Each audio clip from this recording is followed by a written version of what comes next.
Started and call our regular session of September 3rd, 2019 to order. The first item of business we have this evening is the opening prayer and the pledges of allegiance to the flags of the United States and the state of Texas, which will be led by Mayor Pro Tem Brown.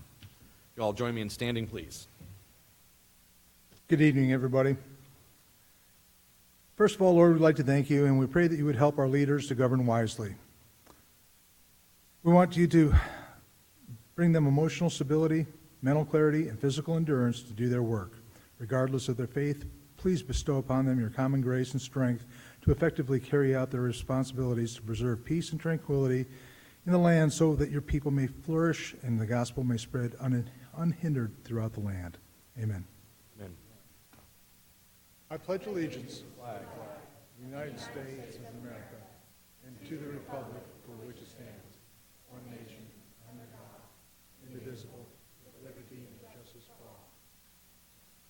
Honor the Texas flag. I pledge allegiance to thee, Texas, one state, under God, one and indivisible.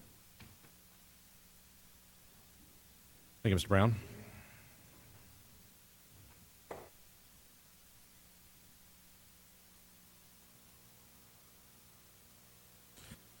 All right, the next item we have this evening of a presentation is a proclamation recognizing National Payroll Week. So I'm going to come down to the podium there and read this.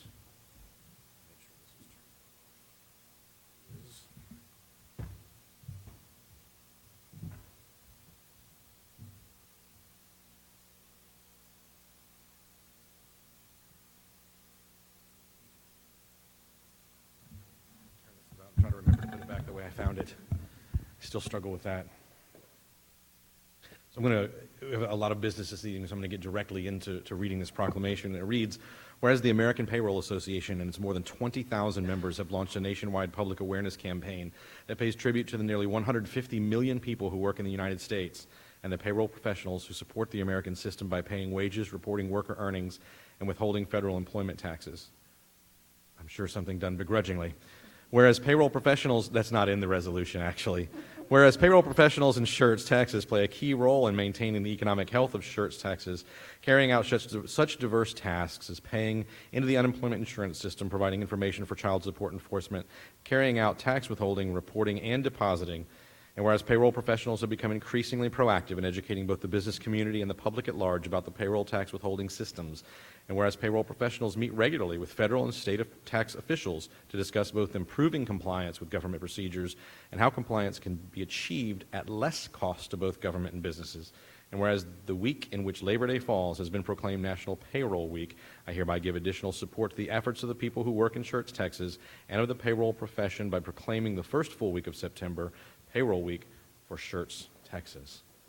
So first of all, microphone, anything you'd like to share beyond that? We just want to continue to thank the city for their support over the years in supporting the payroll professionals. My name is Andrea Jones, and I'm a member of the Alamo Chapter, American Payroll Association, and I'm a resident of Schertz, so I'm even more proud to be here this evening.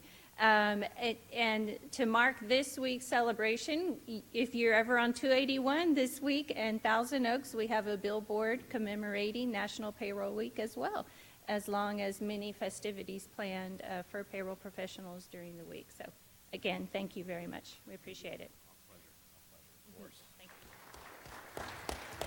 And of course, it's a largely thankless job because they don't hear from any of us except when our paychecks don't get in our accounts.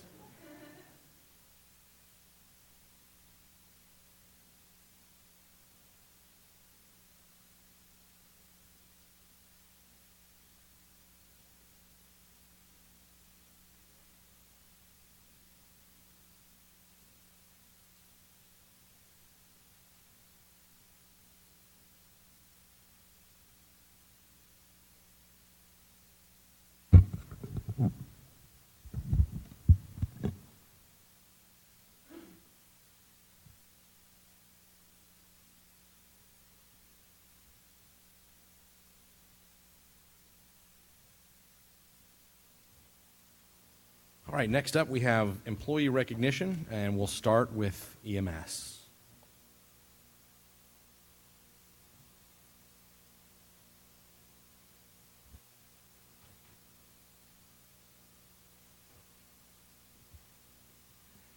Good evening, Mr. Mayor, Council, Dr. Brown. I'm going to introduce 3 new EMS employees to you this evening. First, Tyler Coons. He's a part-time EMT with us. He started with the city on August 5th and grew up in Klein, Texas, in the Houston area, currently resides in New Braunfels. Tyler went through the fire academy with the Klein Volunteer Fire Department, where he successfully completed that program in 2005. He completed his EMT certification through the Texas Fire Academy. He has worked along EMS agencies through the fire departments for about 6.5 years now. This is his first full-time or part-time EMS job. Tyler is married to his wife Lacey for the last 8 years. He has 3 kids, Laura 16, Shannon 13, and Parker 6. Tyler enjoys almost anything outdoors. He also sits on the board of directors for a nonprofit organization that works with the nation's veteran and active duty military community.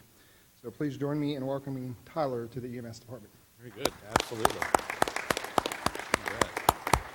Yeah, the microphone, by the way, is optional. I'll give an opportunity to each. So if you want to say something, you feel free, and if you don't, that's okay too. But please.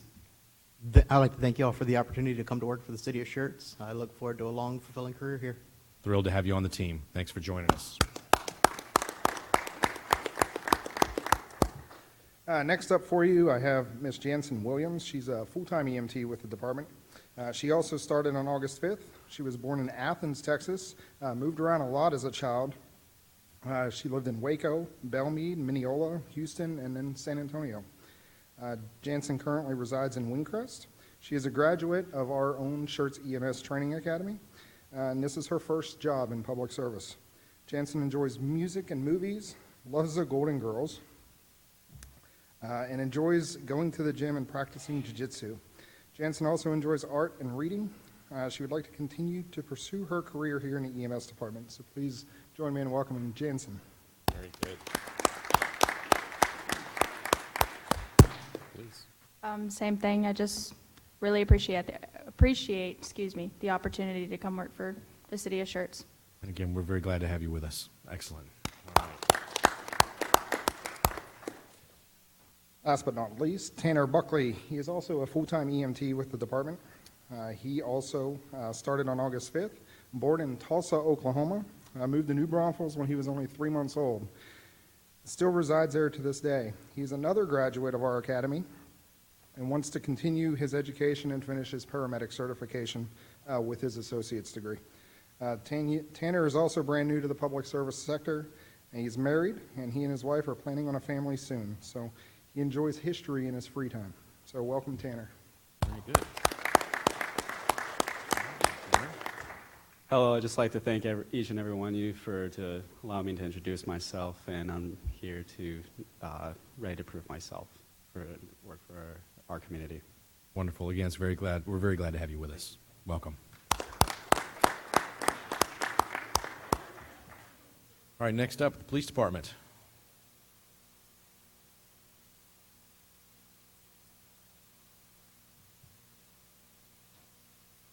Good evening, Mayor, Council, Dr. Brown. Lieutenant. I'm super excited to introduce our new sanitarian. It's been a long time coming. This is Rebecca Vera. She comes, actually today is her first day, so we're throwing her right under there. She comes to us from 18 years of service from the city of San Antonio. She has an extensive background in environmental health. She's married, has 3 kids. Her oldest just graduated from Texas State University with a bachelor's degree in Geographic Information Systems, and she herself is a graduate of the University of Texas at San Antonio. She's a lobbyist for environmental health. She serves on many boards and committees, and we are super excited she's here and ready to get some things done. Great. Welcome. Good. Thank you very much for the opportunity. Can't wait to get this program started. Great. We're excited to have you with us. Welcome. All right.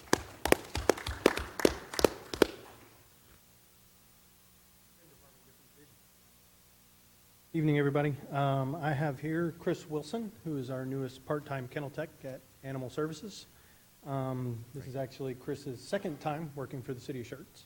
She worked for Animal Services many years ago, left in 2007, traveled around the country a little bit, and now she's back. She started with us this time on August 19th. She was born at Fort Benning, Georgia, part of a military family. They came to San Antonio when her father retired from the military at Fort Sam Houston after his last tour in Vietnam. Graduated from MacArthur High School, and in her free time, she enjoys bass fishing, painting, and my favorite, mounted archery. She shoots bows and arrows from horseback, so be careful. Doubt. All right, well, welcome. Thank you for the opportunity again to work for the city. I Glad- appreciate it. Glad to have you back. Welcome. All right. All right, next up, the library.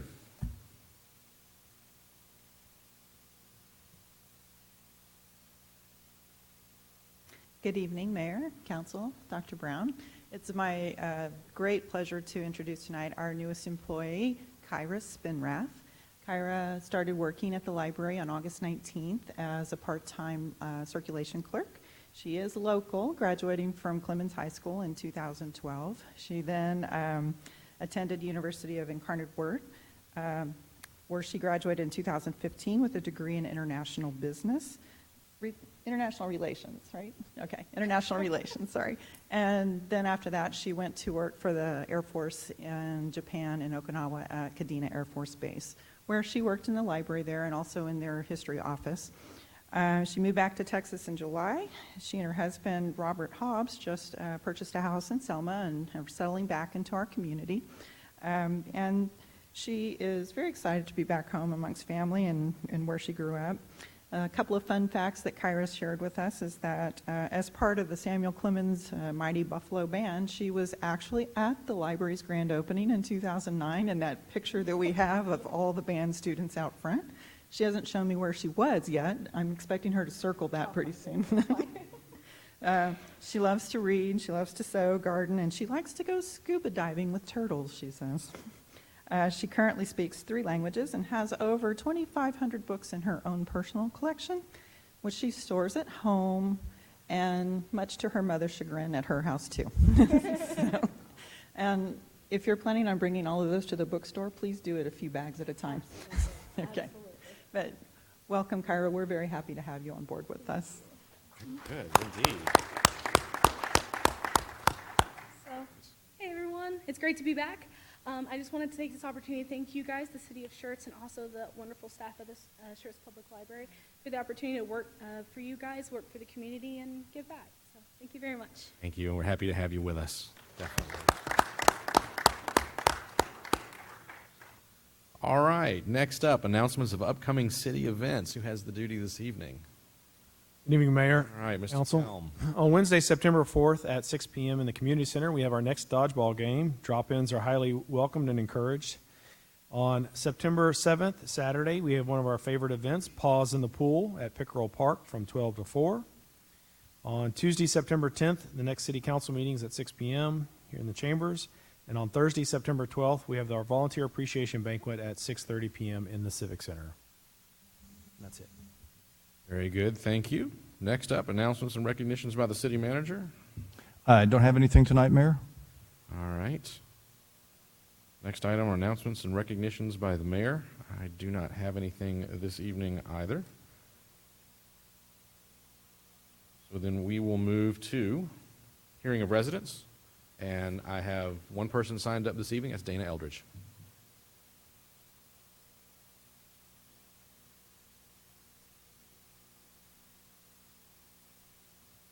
Dana Eldridge, 2628 Gallant Fox Drive, Schertz, Texas.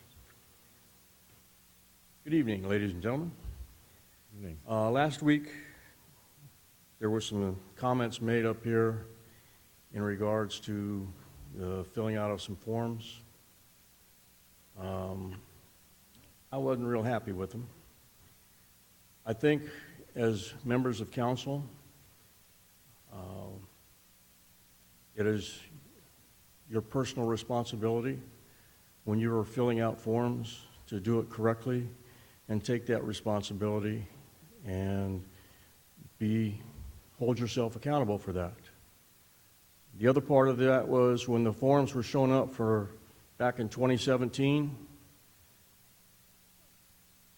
they were the same as filled out in 2019, except for in 2017, an individual that had lived here for 27 years, and in 2019, he had lived here for 25 years. So, once again, I wonder how accurate we are being up here on the council in regards to things that are going on for the city, and are you holding yourself personally responsible for those instances? Just a comment. Thank you, sir. I don't have anyone else signed up this evening, so I'm going to move on.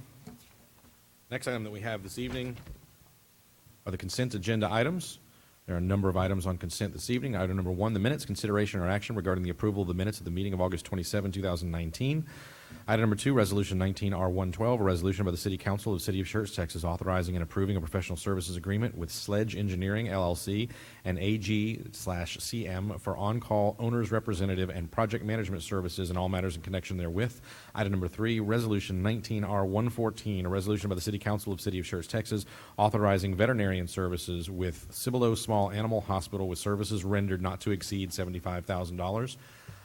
Item number 4, Resolution 19R108, a resolution by the City Council of the City of Schertz, Texas, authorizing an agreement for management services between the City of Schertz and the Schertz-Seguin Local Government Corporation and other matters in connection therewith. Item number 5, Ordinance 19A21, final reading, an ordinance by the City Council of the City of Schertz, Texas, providing for the extension of the boundary lines of the City of Schertz, Texas, by the annexation of approximately 58 acres of land located in Guadalupe County, approximately 1,000 feet west of the intersection of Engle Road and a private street, Big John Lane.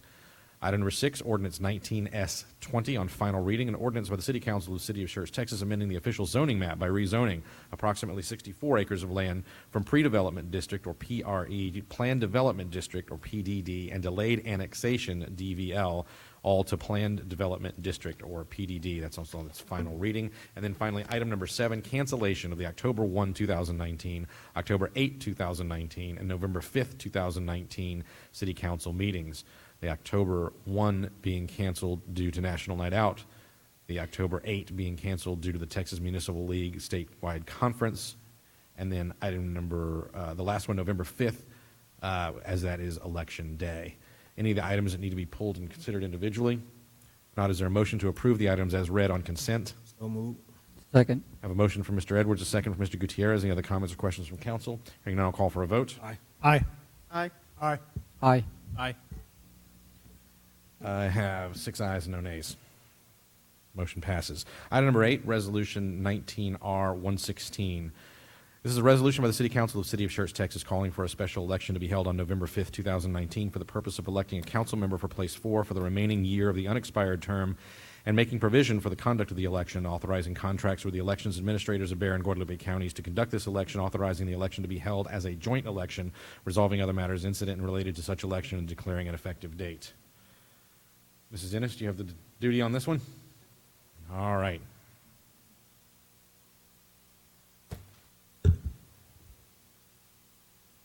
Good evening, Mayor, Council, Management, and citizens Schertz. Earlier this afternoon, I did send you, Council, a corrected resolution with the correct first day of filing. You should have all received it.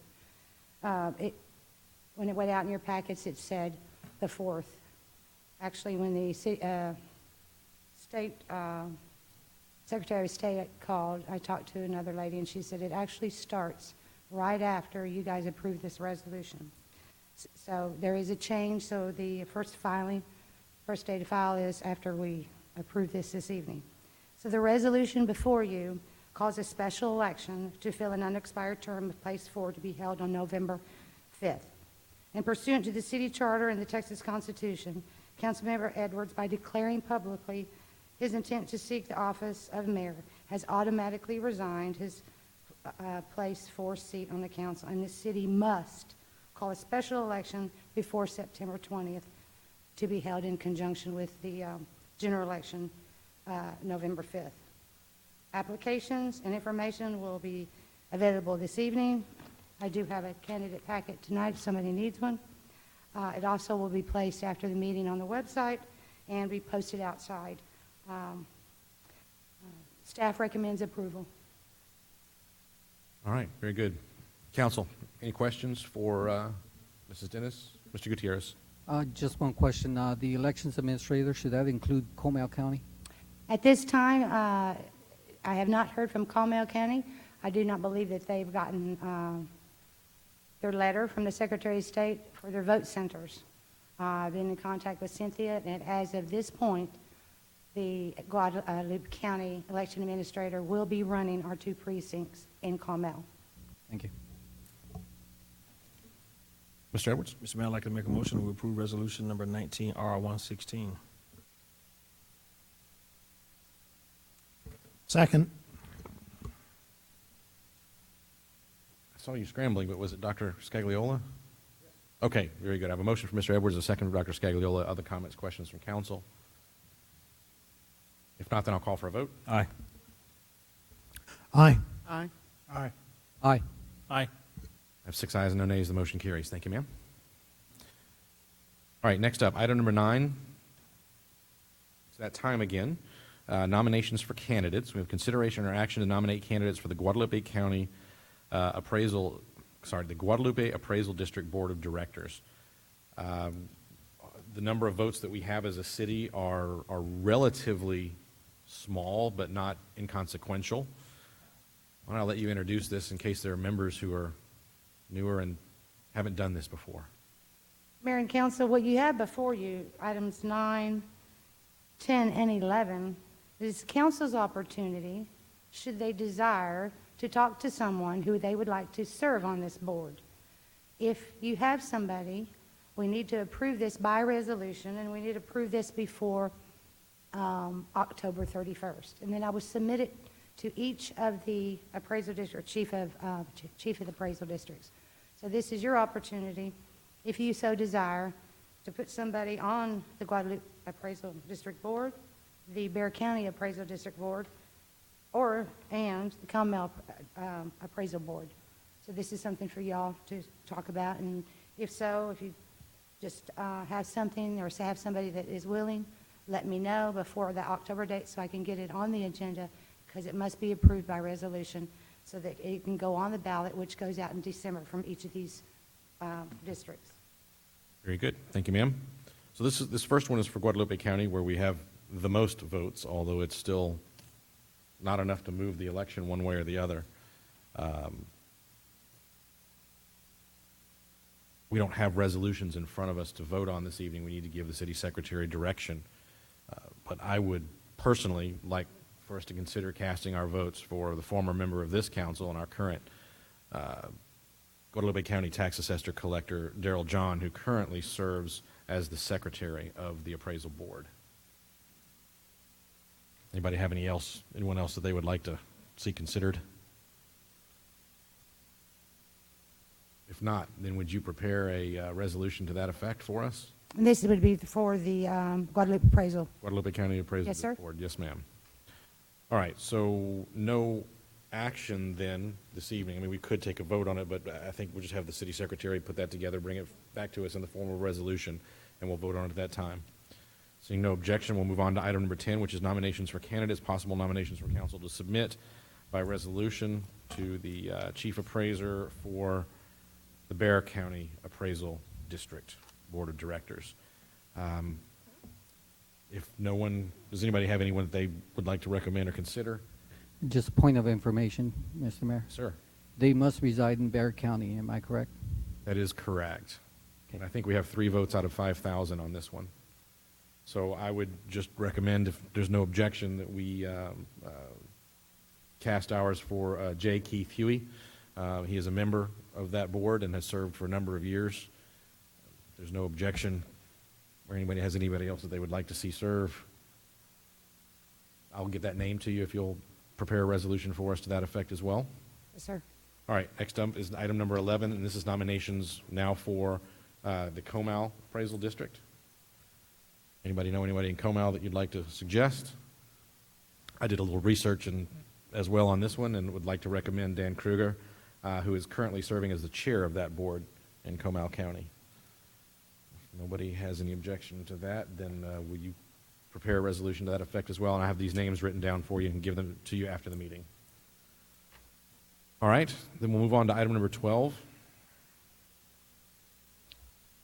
which is Resolution 19R113, a resolution of the City Council of Schertz, Texas, approving the revised bylaws of the Planning and Zoning Commission and other matters in connection therewith. Evening, sir. How are you? Good evening. I'm doing well. How are you all doing? Highly entertained, sir. Excellent. So this first item that we have, and sorry, bear with me for just a moment, is really going to play into the next item on the agenda as well, but I'll do a pretty good job of covering what you need to know for this piece. So as you all probably read in your packets, there have been a lot of House bill changes this past legislative session that have caused a fair amount of disruption amongst the city in various capacities. In the next item, we'll be talking about some code amendments that we're bringing forward to be compliant with those changes. But in evaluating these code amendments, one of the items that we came across was some specific provisions that are in the planning and zoning bylaws. Specifically with regard to how motions are made in regard for recommendations of of conditional approval and denial, as well as taking action to conditionally approve or deny. The first item that we have, that staff put together, and we did take this to Planning and Zoning Commission, they did vote unanimously to approve these changes, but ultimately, because it's a resolution that changes the bylaws, City Council controls what those bylaws are. And so this first change is to require the person who is stating a motion to conditionally approve, deny, or recommend conditional approval or recommend denial to state the reasons why they are recommending that. This is both helpful for council, which on numerous occasions, especially on zoning recommendations, has asked why there were some dissenting opinions and wanting to see the full picture. And then on the items that they're final authority for, it is very helpful for both the minutes record as well as the applicant and as well as state laws we'll cover here shortly, to state those reasons and be very specific for it so that we're not arbitrary and capricious in our decision making. And the second portion of this is some changes to abstention voting. So the Planning and Zoning Commission is duty bound to take action on items, which is why City Council has appointed them, and that's why they're created in the Charter and Local Government Code. And councils on multiple occasions specified that they are the entity of government here that is kind of best suited to deal with most of the development items, especially the very technical items. And so what we are looking at doing is removing the ability for planning and zoning commissioners to abstain from votes unless they have a legal obligation to, such as a conflict of interest, at which point in time they wouldn't actually even be participating in the conversation or sitting on the dais because their provisions require them to recuse themselves and step down from the dais when they have those items. Because as you can kind of see, the abstention as it's written currently is counted when it doesn't have a legal obligation to it, is counted as a no vote. And so inherently I could end up with motions failing to pass because there were too many abstentions because people just, well, I don't like that, not for any particular reason or any justifiable reason, I just don't want to do that, and that's where we start becoming arbitrary and capricious. And as I'll go into a little later, and I'm happy to answer any questions on it right now, but as we'll cover in our next presentation, the big one on this is House Bill 3167, which changed the way that we have to process plats, master plans, and site plans. And specifically, it requires reasons to be given if things are conditionally approved or denied. And so we really want to be specific about that. And then again, the abstention is to make sure that we don't get motions that fail to people abstaining, so we're compliant with the law and don't run into default portions where applications get deemed complete because of failure to act. So with that, staff recommends approval of this. Planning and Zoning Commission heard it last Wednesday and offered a recommendation of unanimous approval as well, and I'm happy to answer any questions that you have. Very good. Council, questions on this one? If there are no questions, then I'll move from the chair that we approve Resolution 19R113. Second. A motion from the chair, a second from Dr. Scagliola. Any other comments, questions? Dr. Scagliola? No. It was Brown. Mr. Brown? Mr. Brown. Oh, you were the second. Yes. Time to go see the doctor again about the ears. Huh? Okay, in that case, I'll call for a vote. Aye. Aye. Aye. Aye. Aye. 6 ayes, no nays, motion carries. Thank you, sir. All right, next up, we have a series of items that are inclusive of public hearings.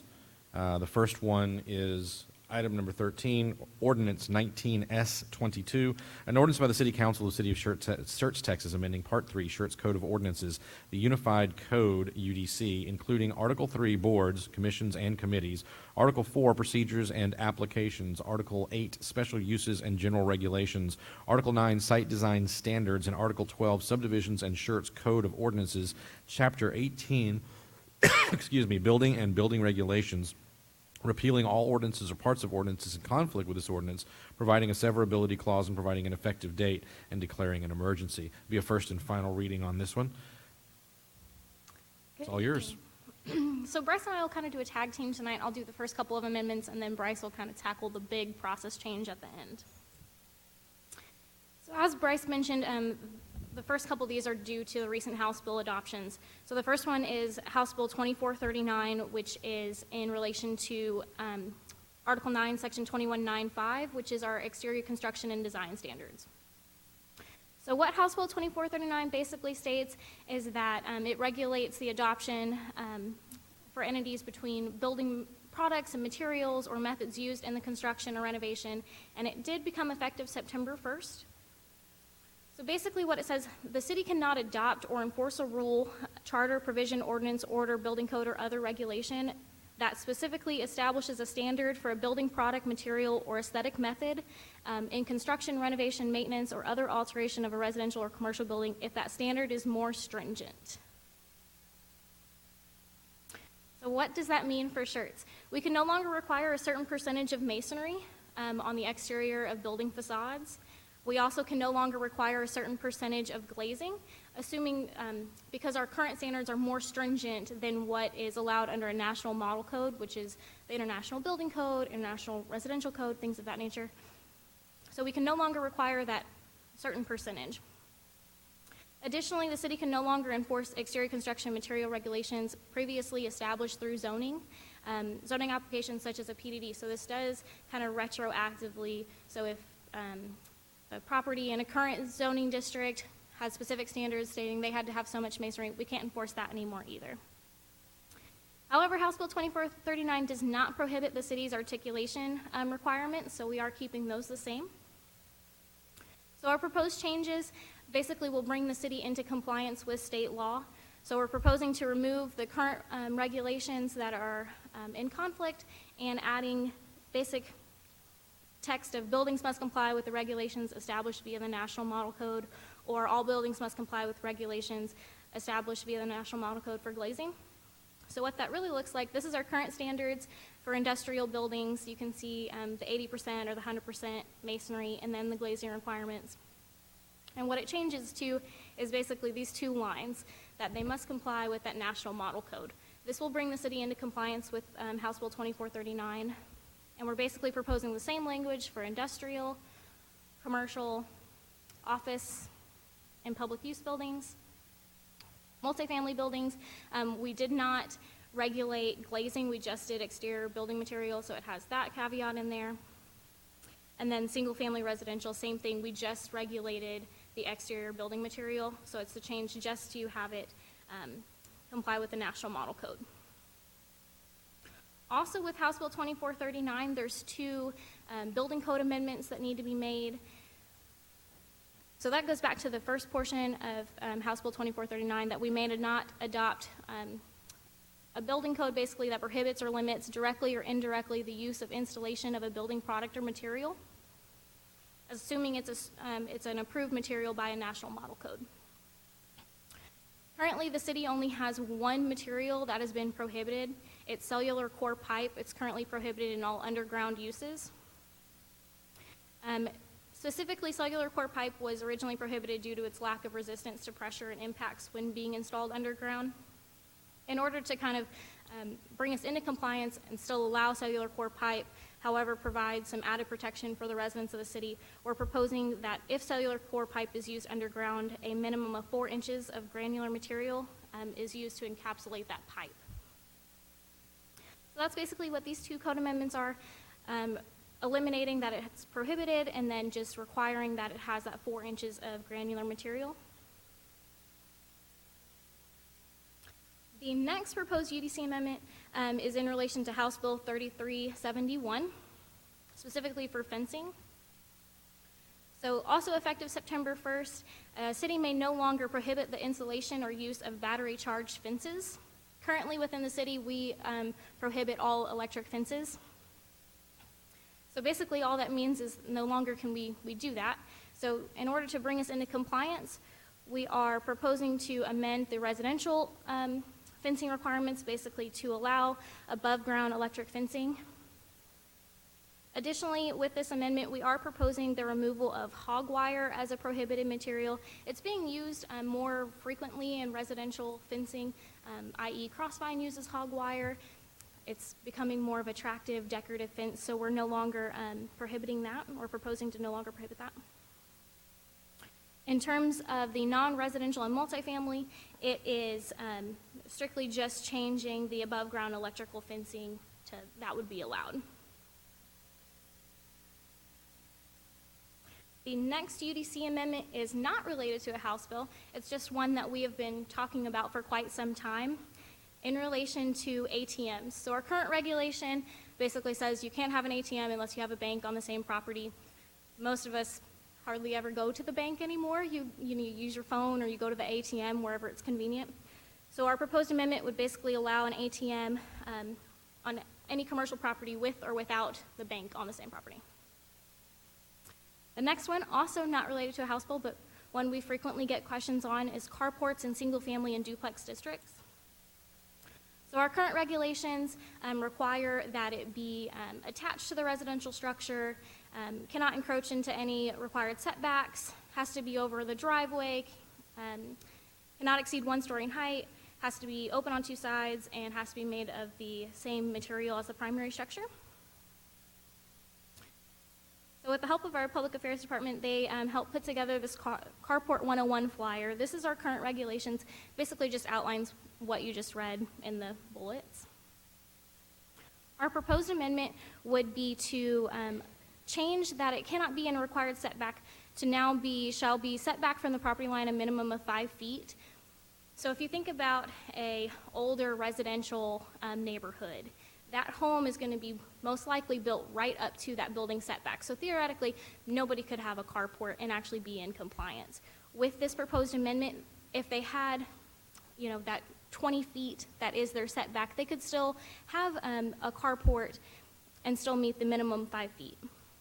Also, another change in this is the shall be constructed of the same material as the primary structure, just trying to be in compliance with that first House bill we talked about, no longer requiring it to look like the home. Once again, Lovely Public Affairs, they helped publish this Carport 101 flyer that has the proposed changes to try to help make it a little easier for the residents to understand what, when, and where, and how they could create a carport at their home. Now I'm going to kick it over to Bryce. All right. So House Bill 3167 is the one that is going to cause some process changes to how the city processes plats, site plans, and master plans. A little overview of it. It was proposed by a representative out of Houston. It makes numerous changes to the provisions that I'll go to in significant more detail. Some of the really big ones are some time frames and how things are actually processed, and the also inclusion of master plans and site plans into Chapter 212 of Local Government Code, which deals with subdivision platting. This is very, very new. And the goal of the bill was it's intended to force cities to speed up the site plan and subdivision process and then provide more information when a plan or plat's not approved. We're pretty good in general about working with developers anyways to get things approved, so there's very few denials, with zoning as an exception at times due to its discretionary nature. And so this one's going to really kind of hit us hard, and I'll go over what we do now versus what we can't do anymore, and then kind of wrap up with here's our proposal and our plan, and let us know what you think. So the first major change is the inclusion of master development plans, site plans, and a concept called general plans into Chapter 212 of Local Government Code. Before this, these things weren't in there at all, so 212 only dealt with plats, all the different kinds of plats, but just plats. And it's notorious for having certain provisions about legal deadlines that have to be met Specifically, there was a 30-day timeline originally, as I'm leading into my next slide. There was a 30-day timeline prior to the passage of this, which said once an applicant has filed a plat application, the city has 30 days to take action on that application. We always tried to meet this the best that we could. At times, well, most of the time, we never really got a full, complete application in, and so we allowed the applicant to voluntarily waive their right to 30-day action so that we could keep working with them, get all their review done, and basically say, yep, get that letter from CPS over to us, and as soon as that happens, we can get you on an agenda and get you approved, get you on your way down the line. They also had the term action in there and didn't define necessarily what that meant. So there were times that maybe something was taking a little longer and P&Z could postpone it or do some other things that allowed some flexibility in what that action meant. And again, there wasn't a prohibition against the 30-day waiver. I will say that there may be some other cities, possibly in the area, possibly all throughout Texas, that abuse that provision that you may have heard of, where they had requirements where when you filed your plat application, by signing the application, you were also signing a waiver to that 30-day action. The term for that was called plat mail, forcing everybody to kind of voluntarily waive it. We never had that. We actually have a full separate form that we just said, we'll either take it incomplete with this waiver, or you can bring it back to us when it's complete, and we'll take action on it in 30 days, whichever one works for you. However, after the approval of House Bill 3167 and it going into effect, we now must approve, conditionally approve, or deny specifically plat applications, master plan applications, and site plan applications within 30 days of them being filed. The applicant does have the ability to waive their right to that 30-day action, but only for an additional 30 days, so it's 60 days maximum. Additionally, it specifies that the city cannot give a time frame to the applicant to resubmit revisions. We do that kind of now as it is, but it's not a hard deadline. It's a, hey, here, do this in like a business week or 10 days and get it back to us so that we can keep your project moving, because a lot of times that it gets slowed down on the applicant side to get revisions in. And the last one, and I'll kind of go into this next, is if items are conditionally approved or denied, the applicant gets an ability to resubmit for reconsideration, and we then only have 15 days from that resubmittal to take action. So very, very small time frames. If any of y'all are crunching the numbers on the calendars, Planning and Zoning Commission meets twice a month. Second and fourth Wednesday of every month, and then in November and December they only have one meeting because of the holidays. So we're really talking about some super tight timelines on all this. Next is a change in the decision process. So previously, if a plat was taken to Planning and Zoning Commission and they denied the plat, which I don't know, that may have happened like one time in the 6 years I've been here, that kills the application. The applicant has to file a brand new application. That's no longer going to be the case. Per this House bill passing, what happens now is if an item is conditionally approved or denied, then the applicant can resubmit for reconsideration basically in an indefinite amount of times. So they can just kind of go in this loop. While that sounds great, I will tell you paperwork-wise, it's just going to slow down the applicant. It's actually going to add roadblocks to this whole process, as opposed to the ways that we used to be able to work through it. Next is, if it is denied or conditionally approved, we must give reason and rationale to why that is, which we already do anyways for the most part, especially on approved with conditions, because we monitor those conditions. But the state law now requires that we must cite the specific regulation, statute, or law that the plat or plan or master plan is not meeting and was the reason for denial, and then they're able to submit against that. And then, again, with that 15-day timeline, which is brand new, so a plat gets denied because it doesn't meet requirements. They have an indefinite amount of time to make revisions and then submit back to us. We then have 15 days to get it on a P&Z agenda and reconsidered, including whatever staff technical review needs to be done then. So in theory, again, the applicant can go in this indefinite loop of denial, resubmittal, denial, resubmittal, denial, resubmittal, which isn't going to be fun for them or us. They did have one decent change, or pretty good change, which deals with replats and public hearings. This is always a funny one that I know Dan always gives me funny comments on, because there is a provision prior to this, the passage of this bill, which said that all residential replats had to have notice in a public hearing. But, as y'all probably are aware from reading through this, P&Z is obligated to approve items which meet all the requirements. So you can get a room full of angry citizens who don't want this replat, but if it meets the requirements, they're duty bound to approve it, unlike a zoning case that is at the discretion of city council. And so they have changed it so it now only requires a public hearing and notice if it comes with a waiver or variance, such as a septic waiver, maybe an access waiver, or a lot size variance. So all of these things, kind of what does this really mean for us? It means that we have to change the way we do business for master plans, site plans, and plats, or we risk being in violation of the law and violation of those timeframes. And that has a penalty that comes with items being deemed approved.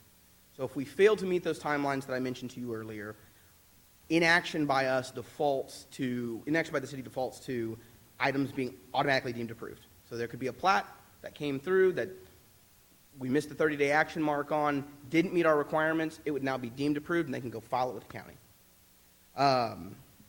So, with that, we're proposing some process changes, and I'll go over this first big major piece and then show you a couple flow charts for kind of what it looks like. So we got with our attorney and received some great advice and some great guidance, which is kind of what we're going to present to you. Dan, as well as Habib with Denton Navarro, put together predominantly for San Antonio and the cities around San Antonio a way that will work for updating these process improvements and kind of push it out to their clients in this area. I will also say, as Dan will attest to here in a moment, I'm sure, and cut me off with, is the Austin area is doing something different. They have a different approach to this, but our neighboring cities, as well as San Antonio, are going to take the approach that I'm about to explain to you all. And so the first part of this is a letter of certification process. And what the goal of this is to pull all of the technical review that we do with plats, master plans, and site plans, so the traffic impact analysis, the nitty-gritty technical items of plats to make sure that every single line and every single lot on every single plat meets all the requirements. All of this review that we do that takes so long, we're going to pull it out of the formal application and create a series of certifications by department, by application. And so they'll be submitting to the city for these certifications, which will be slightly different items per department based on who needs things. You know, for example, fire department doesn't need to look at the drainage report or traffic impact analysis. The engineering department does. And so we've kind of taken our existing checklists and our existing process and said, this part goes here, this part goes here, this part goes here for these different departments. So we're not really requiring anything new. We're just changing the process up and how we review things a little bit more. So by moving to the certification process, we are not bound to the same requirements as when they formally submit the plats. It's going to be a prerequisite to those applications for plats, master plans, and site plans. And ultimately what will happen is each department will review the items for their certifications, provide comments, continue that dialogue that we do with developers to get them to understand what they need to correct, why they need to correct it, so they can move through the process, ending with a certification from that department that they're then able to submit their formal application. And in theory, the formal applications go through really fast because it's more or less a quick double check to make sure each of the certifications are all the same across the board. They use the same exhibits and didn't give me something different. So we're really just kind of doing a completeness check and just vetting it against the previous certifications. And then we're able to either approve it if it's an administrative item or list it for planning and zoning to approve if they are the approval body on that case. So a little bit about what that means is the inclusion of this first step to master plans, site plans, and plats, which is that certification process. So previously we started with just an application, and I will let you know that 95% probably of applications that come in are incomplete for one reason or another. Over the years we've had a process to say, hey, as long as it's not super, super, super terrible, we'll take it while you're kind of finishing up these last little bits of getting a letter of availability from CCMA or Time Warner or AT&T, I guess it's Spectrum now. That may be lagging a little bit, and typically when it comes to easements and things like that, it's the electric company that drives them. So it doesn't kill us on anything. We can start your review, but there's not a huge high risk. we're not going to be able to do that anymore because of the legal timeframes that we have. So it's going to be a lot more, hey, developer, you got to be on the ball, make sure you get all your ducks in a row before you submit. But in theory, the good news is if I have less partial applications, I have more complete applications, we should be able to get through the process faster. And so overall, not expecting a huge time delay for folks, but there will definitely be a learning curve in this process. So with that, for example, on the master development plan, there will be an engineering certification, planning certification, fire department certification, public works certification, and then parks if they're proposing a park. So parks only really looks right now at land dedication, and so typically it'll be with a master plan or with a preliminary plat. Once they receive certifications from all the departments, they've worked through all the technical review items, all of that, they're able to then submit for the formal application, which staff will then do our quick review. It shouldn't take more than a week or two, most likely, getting them on a P&C agenda well within that first 30 days. For approval, conditional approval, or denial. If it's denied or conditionally approved, it kind of goes back through this loop for them to be able to resubmit at their leisure. Our hope is with this certification process, we will have very, very, very few denials. Again, the goal is to say this all meets all of our requirements kind of before you submit that really formal item, so there's nothing that we have to work through. The preliminary plat process, again, includes the various same departments. Parks is in there if there is parkland dedication required, but a master plan wasn't required. It's a very rare occurrence, but it does happen every once in a while. And then again, kind of the same approval process where it could be approved and approved with conditions and move on to the final plat, or if it's denied, they go into this loop until it's approved. The final plat process, almost the exact same, with the addition of public infrastructure improvements. So with a final plat, infrastructure is approved or is typically constructed after the final plat is approved, but before the final plat is recorded. On certain specific occasions for commercial projects, we will allow them to bond the infrastructure and enter into a subdivision improvement agreement, which would take the place of public improvement installation prior to plat recordation. Minor and amending plats can be approved administratively, but cannot be denied or conditionally approved administratively. And so on this decision tree, you'll see that conditional approval then goes to staff to monitor those conditions. So if a lot of times it's simple things like, oh, you have this misspelled and I want that corrected before we approve the plat. And so they'll just submit us a new copy where that spelling has been corrected or something like that, some very minor tweak. And so we're able to monitor those conditions. Once they've satisfied the conditions, then they're able to continue forward into recording the plat in the building permit process. Site plans will have that same track where a site plan can be administratively approved but cannot be conditionally approved or denied administratively. And so anytime a site plan or a minor or amending plat needs to be conditionally approved or recommended for denial, it'll be listed for a Planning and Zoning Commission agenda for the Planning and Zoning Commission to make that decision. We made some changes to the approval authorities, specifically appeals for decisions on master plans, plats, and site plans will go straight to district court. This is in part because these items are not discretionary. They are required and bound to approve items which meet all the requirements. So they can't just, Planning and Zoning Commission can't say, well, we don't think that should be right there, don't want to approve it. They're obligated to, and so therefore their appeals we are changing would go to district court if they are appealed. Also, we added in for site plans that they can be conditionally approved or denied by the Planning and Zoning Commission. Some of you who've been here for many years know that there was once upon a time in our history, Planning and Zoning Commission did do all site plan approvals. It kind of slowed down the development process because it's very difficult to get through site plans with Planning and Zoning Commission as well, because site plans are just generally very complicated. And so now P&Z will see them, but only if it's approved with conditions or recommendation for denial. Administrative approvals will continue as they do. A couple other changes. We did some just general updates to the determination of application completeness to kind of get in line with the times and how we do business. For example, we don't send a lot of things via USPS mail anymore. We use email and digital correspondence, so made some updates for those kinds of things. We cleaned up and updated the requirements. Instead of having application requirements in the UDC, it's a little easier for us to have them in our development manual because it's an item that staff can change. And so as we change our process, we're then able to just change those things on the fly and update them as we go when things aren't working, or we improve our process and go completely digital, hopefully on the planning side here shortly, and don't need paper copies anymore. And so there's no point in having that in the Unified Development Code, as it's just a processing portion. We added information for vacating plats. That was not in there previously, but we have processed some. They're not very common. And then finally, there was the removal of a paving details reference from multiple sections relating to revisions and amendments to approved items, because paving details don't deal with plats. They're actually technical review criteria that are a function of building permits and public infrastructure. So with that, I will move out of the way so we can have a public hearing. All right, very good. So this is set for a public hearing.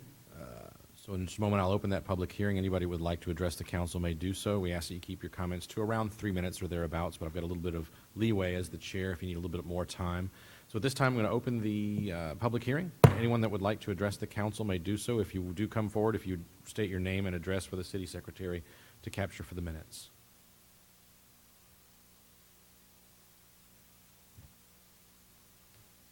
Appears that I have no takers. All right, if not, I'm going to close the public hearing, open it up to council. Council, questions for our staff? Mr. Larson? Some of this is just me liking to hear myself talk commentary, I guess. But the first half, I know there's probably some turning stomachs in our planning department, but the first half, even though the state forced it upon us, I like seeing lots of red lines and regulations. So the second half, however, it's pretty knotted. It seems like there's going to be some unintended consequences that might actually backfire on the purpose. And so I think the plan that y'all have created is ingenious. I guess my commentary from a council perspective long-term wise, and I don't think there's a choice to do it this way based on my understanding and your explanation, this has been dumped on you, and y'all found the best solution. My only concern so I think it's a great short-term solution. Here's a kind of a big picture, long-term concern that is not within the purview of Schertz necessarily, but all local governments in the state of Texas. This is the game, right? They dump a challenge on staffs, and then we get our smart attorneys to help us find a workaround that solves it immediately. But ultimately, if they're smart enough at the state, and that's a big if, they're going to realize that the intention of their silly regulation is there's a workaround, right? Ultimately, making a certification process before an application goes in is a workaround from their intention of super fast zooming approvals. And so some staffer's going to come to their boss's desk and say, hey, these cities have found a workaround. Now we've got to make a new regulation. And then in 2 to 4 years, we're going to be here with another mess. So I don't think that's on y'all, because what can you do? From a council perspective, I don't know if there's even any way we find a more long-term solution, because my estimate is that this reworked plan will allow us to keep our nostrils above water, but it will also violate the intent of the law in a way that they're probably going to come dumping on you again, and I wouldn't be surprised if the certification process becomes under fire pretty quickly. So that's neither here nor there. In terms of, from y'all's perspective, I think the amount of work that y'all have done to adapt is impressive. I don't know if council, I don't even know if I would have the expertise to even participate in a discussion about a long-term solution that could keep the state's hand out of the cookie jar, but anyways, that's my thoughts. Mr. Edwards? You know, in light of this HB 3167, I think that you think this was intended to speed up development or slow it down? I think the intention was to speed up, but the funny thing that y'all all know is everybody does things a little bit different throughout the city, throughout the state. And there are people who take very big liberties with the way things are written and do things that are probably on the cusp of being legal versus illegal. And they often have consequences that then the legislature reacts to. And they react with the biggest paintbrush that anybody has, and it's just a huge broad stroke to fix the problem.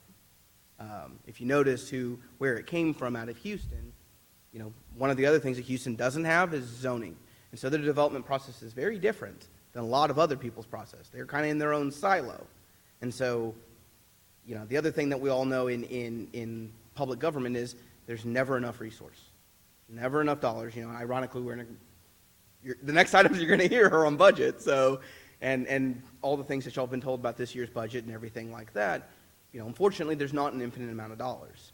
And, we could meet this if there was an infinite amount of dollars. Just hire a bunch of people for all the development departments and say, yeah, we'll make this work. We're literally going to sit here and we'll review it when you bring it in. But that's unrealistic. It's wasteful of the public's money as well. And so I don't know that there's a better solution that has been presented at this juncture. I think that there is going to be recourse of this statewide, but we'll figure out what that is in 2 years when they meet again and say, hey, this didn't work like we thought. Maybe it gets better, maybe it gets worse. We'll kind of have to react as we go there. And the flip side of this that I'll also mention is that oftentimes most applications that we get are not designed to our code, right? They're designed to our neighbor to the south code, our biggest suburb, City of San Antonio, because that's where they did more business. And so while we have certain things that are similar, we have a lot of things that aren't because we're Schertz and not San Antonio. And as a function of that, the professional services uses staff basically as quality control. I get something that is designed to San Antonio stuff, and we spend hours marking it up, redlining it, getting it ready to say, these are all the things you got wrong. And the people who are familiar with our process and familiar with our codes, their projects go through very fast because it's already prepared and meets our codes. And so there's minimal comments. So the letter of certification will actually slow it down somewhat. There will be, what I anticipate in this and kind of really getting in depth on a lot of it is most likely a 2 to 3 week addition in overall time frame per application. And to kind of give you an understanding of what that means, on average, we typically are able to do most plats that don't have overly complicated things, not a huge TIA, not a huge drainage challenge, but are pretty simple, straightforward plats. We are able to get through them typically within 30 days.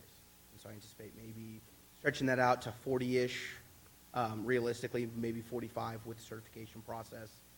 But it also means that that process has to be learned by the customers. And so staff's going to spend some time, whatever is decided about how we're going to change our process, reaching out to our customers that do business with us regularly to say, look, let's walk you through this. Let's show you, yeah, this is very cumbersome and it looks really, really scary, but let me walk you through it and let me show you how to do it the best way for you to have the least amount of effort and get the best results. Well, I know the carport issue. Was that on on slide number 39? 42. So carports, that has been something that's been talked about a lot, especially for these homes down on Main Street, especially 802 Main Street. I'll call it out specifically with some of the issues that they were having with their carport area. So I think they're going to be extremely happy. Second thing I'm going to tell you is I think the development community would be extremely happy for those guys that are trying to build garden homes and duplexes in the area. I think they're going to be happy with those changes. In light of the staffing study that we have going on right now, do you still think that we need to go without having any contract labor for, and this is a question that maybe Mr. Brown can answer, do we still think that we need to go without any contract labor to save dollars versus hiring someone right away? Well, I think clearly we could use the help in the planning department, and clearly we can. So that's a question, I think, for budget priorities. Could we use them? Absolutely. I know Bryce would welcome that. So they would tell you that, and so would we. So it's just a matter of how we want to prioritize the budget. So I'm hearing from last week, we had our planning and zoning chair here, and he spoke about prioritizing budgeting as well for maybe having an additional staff member or contracting out something. and I'm hearing it again from Dr. Brown. Sounds like I'm hearing it again from you, Bryce. So maybe something that we need to take into some serious consideration. That's it, Mr. Mayor. Dr. Scagliola. Yeah, thanks so very much for bringing this up to us. I imagine it was a bit of a shock when you saw all the things coming out of Austin. I suppose it goes without saying that developers are held in very high regard by some of our state officials there. Tell me something, just an estimate, on a scale of 1 to 10, how much do you think this will complicate the process? Or, I mean, you seem to roll with the punches. Is this something that's surmountable? I think there's going to be grumble out of the various development community folks and the people who are very active there. But I think that they understand. Everybody's going to be stuck with this. It's not just us. Right. So Lowe's got it, Selma's got it, or will. I will tell you that we are ahead of the pack, at least from our neighbors. So I know Seguin is passing or has passed a moratorium on development. A couple of other people are suspending applications while they deal with this. Wow. So we really buckled down to try to get you something that will work. Again, this is all brand new for everyone, so I'm sure that there will be various things that pop up, and we may be here in another month or two saying, oh, by the way, we got this part wrong, let's fix it. That's the great part about the UDC, is it's able to be to ebb and flow and move with the times as a living document. To your original question, how much extra?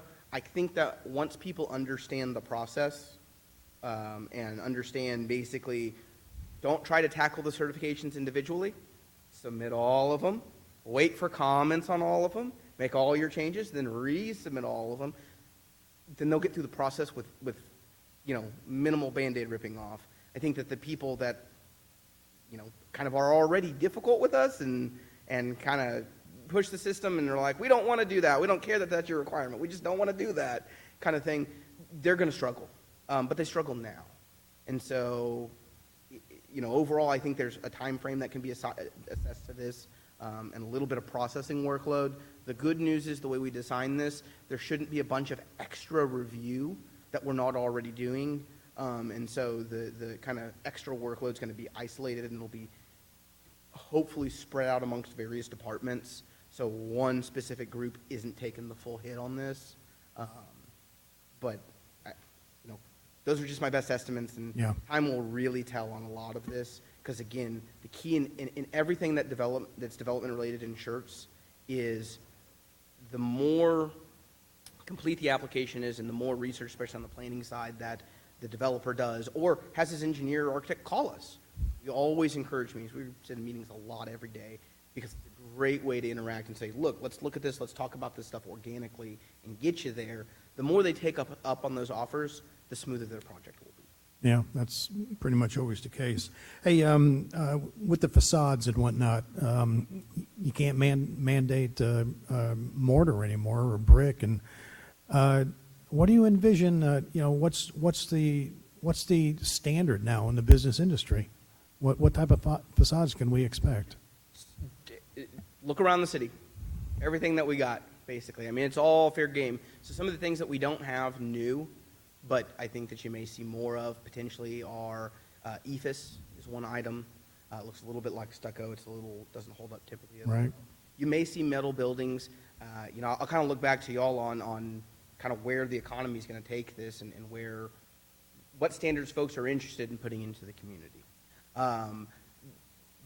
That law specifically has provisions that the city can't regulate things. HOAs still can. So HOAs or property owner associations or deed restrictions can still do that. Also, if there is any incentives that the city is giving in any format with any agreement, conditions can be put on that. Maybe something that we want to look at, and sorry, Brian, I haven't looked at this and visited with you about this yet, but maybe something that we want to tackle on the Main Street facade grant per se, or things like that. And that one kind of we have a lot of control over anyways, but anytime that the city's giving out money to something, we can add stipulations to it because those aren't protected in this regard. Yeah, okay. Slide 46, it talks about the approval, denial, resubmittals within 15 days or so. Mm-hmm. Okay, so you're saying that only P and Z can actually do the denial? Yep. All right.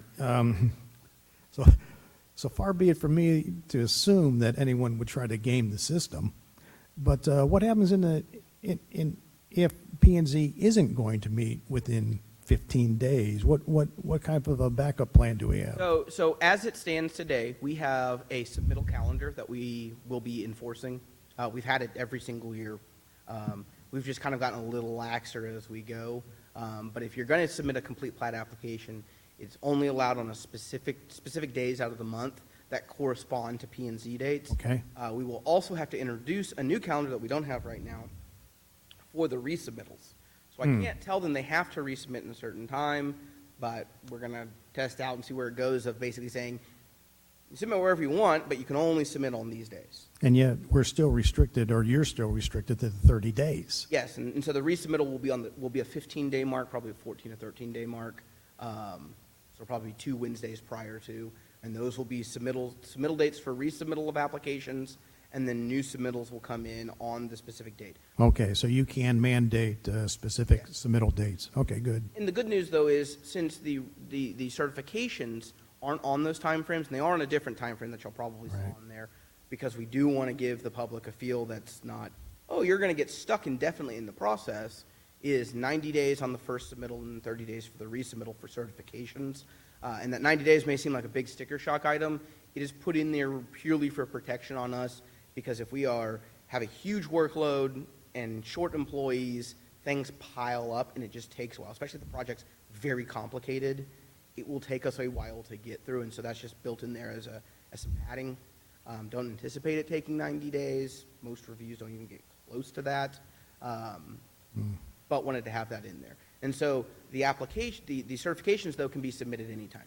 So we're not restricted on dates. So the real meat of the work they're doing, they actually probably get a little bit more freedom, because those are the times that we're issuing technical review comments. We're changing things, plans are altering, roads are shifting. All of that happens at that stage. And by the time we get to the application, it should almost be a rubber stamp approval going forward, if everything aligns correctly as intended. Well, it sounds like you got a game plan. Hey, thank you so very much for all the work you do, Emily. That's all I have, sir. Very good. Mr. Brown? Well, first of all, lots of good work in reaction and knee-jerk reaction in some cases to the legislature.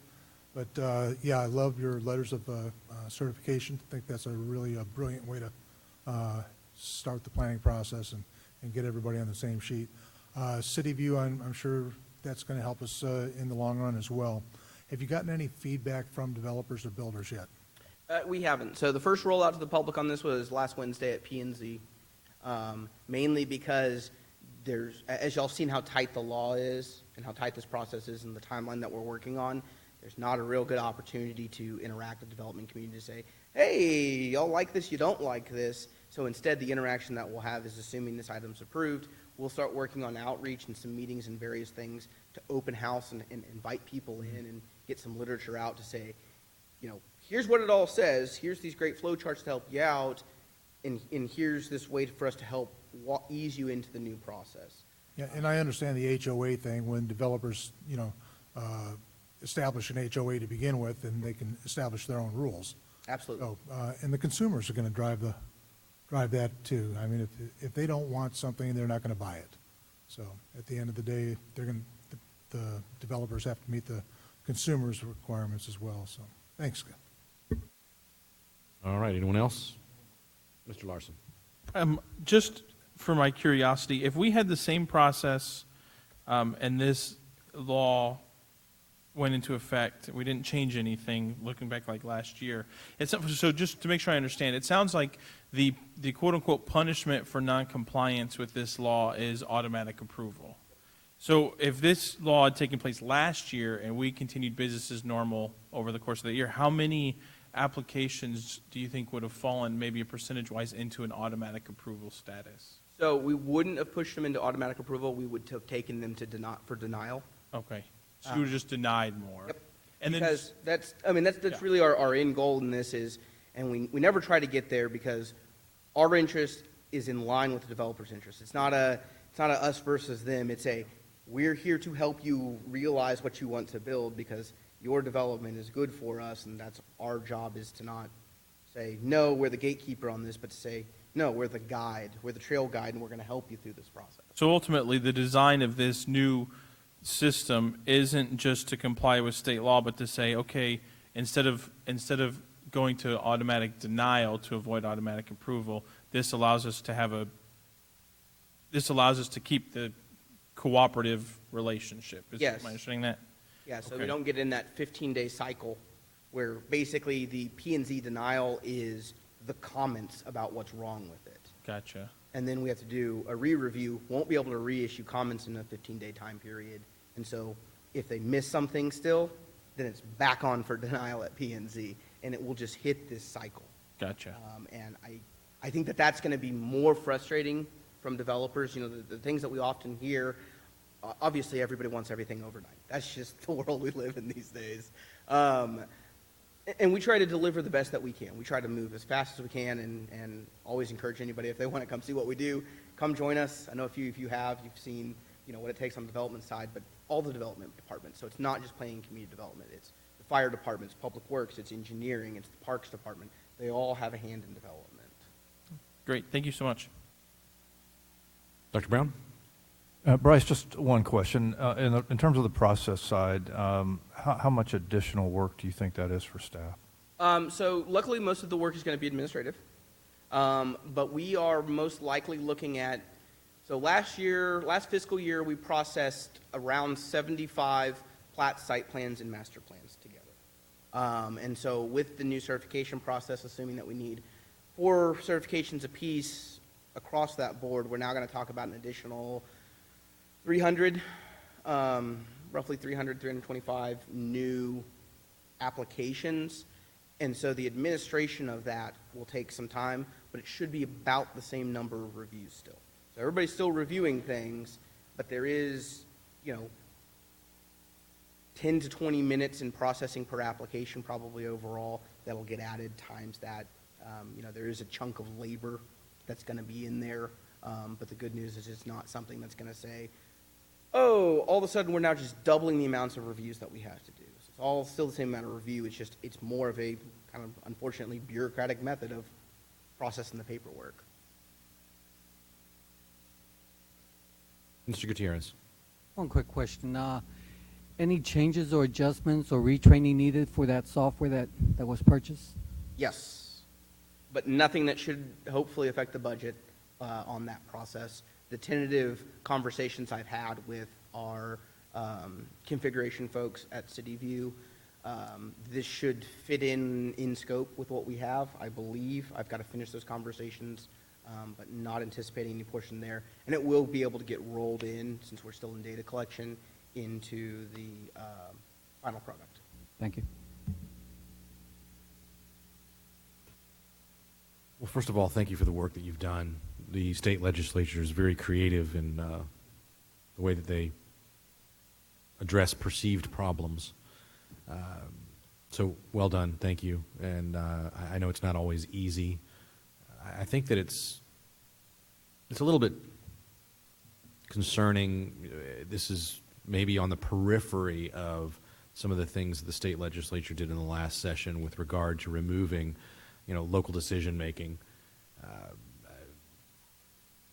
I kind of get where they're coming from to some degree, but you know, the reason that people in Texas come together in communities is to craft a community that looks like what they want it to look like and what they want that community to be. And I've heard from a number of the folks in both the House and the Senate say, well,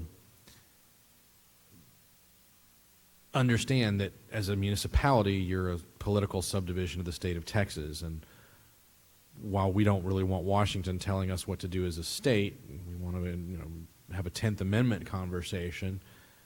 They don't seem to have a problem dictating to the political subdivisions what we have to do as smaller communities. Again, I kind of give them a little bit of room there, but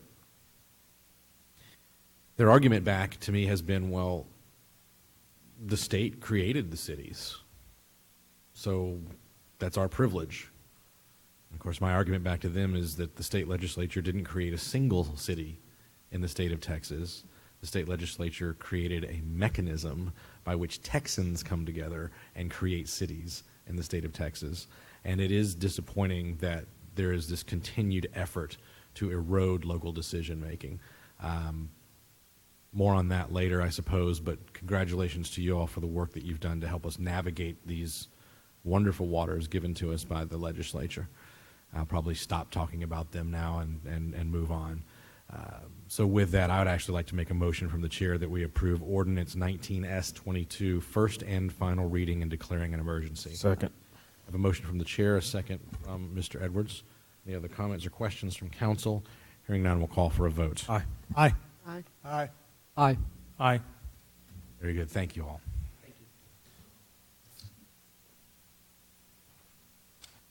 All right, item number 14, we have another public hearing. This is a public hearing on the proposed budget for the fiscal year 2019-2020. So we have a presentation from staff, then we'll go through the public hearing just as we did last time, then we'll open up to council.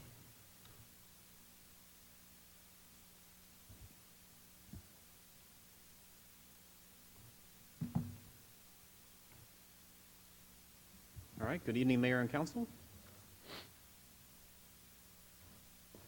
We started the budget process off with our annual goals in mind to make sure it's balanced structurally, it's responsible, it follows financial policies, it provides appropriate levels of service, and focuses on priorities. We utilize many different sources of information when making budget decisions. We have a staffing study ongoing right now, a classification compensation study to start very soon, a strategic plan we revisit every year, citizen survey we had just completed, and then just general citizen feedback that we hear. We try to be forward-looking, planning for future revenues and expenses, considering project schedules. We have a 5-year forecast and do some long-term debt modeling. The key message this year with the budget is staying the course, continuing with the maintenance efforts in the streets, parks, and facilities, those areas in which we raised the tax rate last year. This year we have an emphasis on personnel. We have 9 new positions identified in key areas for the general fund. We have proposed to act on the classification and compensation study, and we amend the amend our holiday pay policy that we did in the previous council. I don't see any new folks in the audience. Our budget is set up in funds, different pools of money with different revenues and expenses we matched together and presented to council for voting on. I talk about reserves. That's fund equity, fund balance, retained earnings, all sort of interchangeable. But basically, at the end of the year, that's the money we have left sitting in the bank account. For the general fund revenues, we have identified an estimated about $34.5 million, 42% property taxes, 26% sales taxes, so 2/3 of our funding comes from taxes. I will touch on the franchise. Another piece of the legislature we just talked about was we were collecting 2 types of revenue for telecom and cable companies to use our right-of-way. The state says we can't charge both, we can only charge one, and we're estimating right now about $200,000 decrease in our franchise revenue. On the expense side for the general fund, we have a proposed budget of $35.1 million. Police and fire rescue are about 42% of that. Over time, our general fund budget has relatively increased, or has been increasing at a relatively steady rate. For this proposed budget, it is $1,050,000 more than the budget that was adopted for 18-19, our current year, or 3.1% increase. The non-personnel budgets actually decreased about 1.9% with fewer capital purchases and one-time expenses like permit software. Our personnel budgets actually increased 6.1% to act on the class and comp study, the update the holiday pay policy I mentioned, our continuation of our merit program, adding the 9 positions, as well as for an insurance increase. So I want to stop the presentation here and give you some news about our health insurance. And so we got a bit of bad news about the renewal. And as you know, we renew our health insurance about this time every year. The renewal rate that has been proposed by our insurance company is a 21.6% increase. So that's substantially more than we budgeted. We budgeted for a 10% increase, so that means about 11.6% of this is a shortfall. So we're addressing the shortfall, and we think there are some strategies that we can use to make up that shortfall. the total dollar amount of the shortfall after the 10% that we have budgeted is about $150,000. So, you know, it's not an astronomical amount. It's a manageable amount, but we will have to do some things to look at that. So staff has just gotten this information, so we're going to do that, and we'll come back next week and present our final strategy. But what we have not done, or what we don't think that we should do at this point, is to reduce the benefits, because we strive so hard, you know, and I understand the city, you know, last year went out for new proposals and changed insurance companies. That's painful. That's painful for everyone to do. And so we would like to maintain that relationship with the insurance company if we can. And at the same time, we think the first position should not be to reduce that the benefits for our employees. So just wanted to give you that update, and we can discuss that as needed.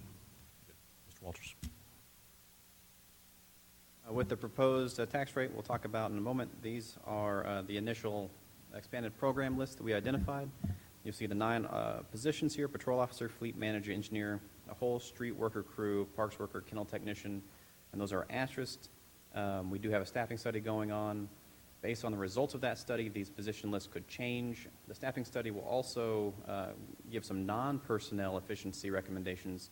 So if there's something like contract labor for maybe planning and zoning, that could be part of the recommendations as well. Also, in extra highlights, we're going to use some of our excess reserve fund to build infrastructure.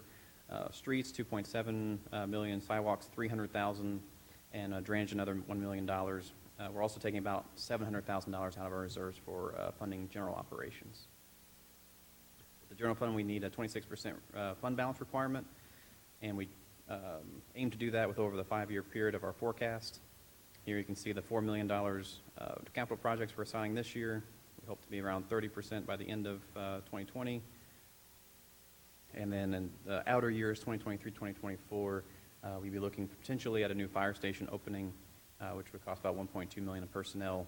So using some money there as well, some of our fund balance there to help offset that and get that 26% by the end of the 5-year forecast.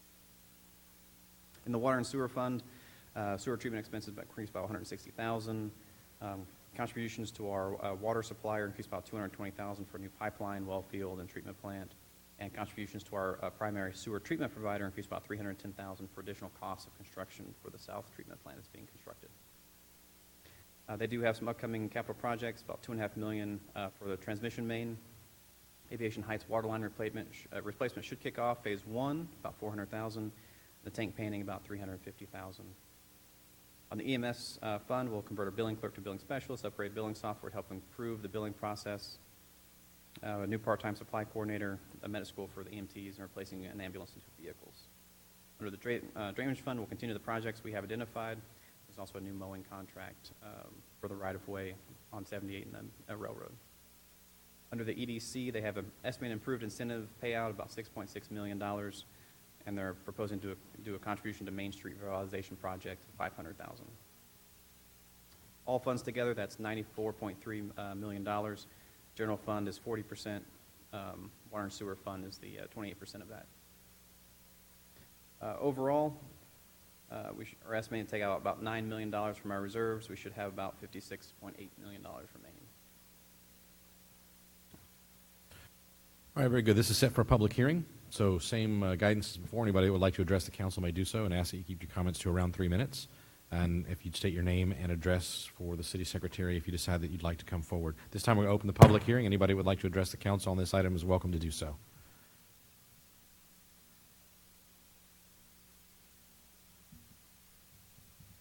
Long pause, and I don't see that I have any takers. So if I do not, I'm going to go ahead and close the public hearing. Open up item number 14 to council. Mr. Edwards.